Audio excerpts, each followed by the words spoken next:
After the story is mostly finished, it's time to work on the customs. Apparently, none of the ranges that we're using had these mountain engines, so everything will have to be built from scratch. And it is quite a tedious process, although in the end I think it is quite fun and everything pays off. We start by choosing which engines to modify into the mountain engines, just like any other customs. One of the obvious choice is Freddy. He looks like one of the mountain engines without any modifications already. But what about the new wave engines, Patrick, Alaric, and Eric? We've seen people using Freddy, Percy, or even James to make these characters, but we didn't think this will do for the special. So what we have ultimately chose, as you might have known, is Duncan.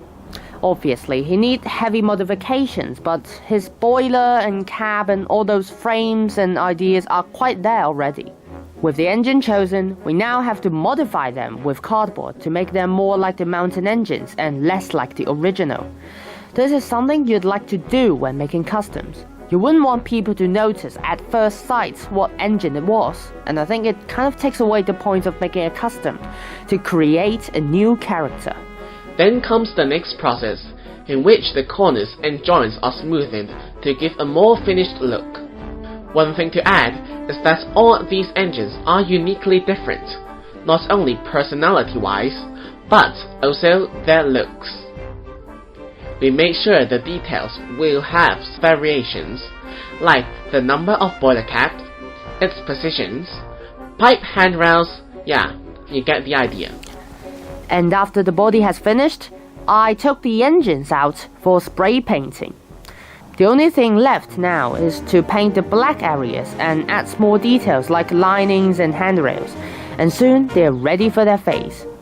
The faces are made using clay and based on toys or illustrations. I'm especially proud of CULDEE, Wilfred, Ernest, and Alaric. With the back faces sculpted and the front hook installed, they are ready for filming. But what is a mountain railway without rolling stocks? Similarly, as there are no existing rolling stock for us to use, we'll have to make them as well. To cut some costs, we've used off-brand coaches and trucks for these customs. Another plus side of using these off-brand rolling stocks is that they look slightly different from the normal ones.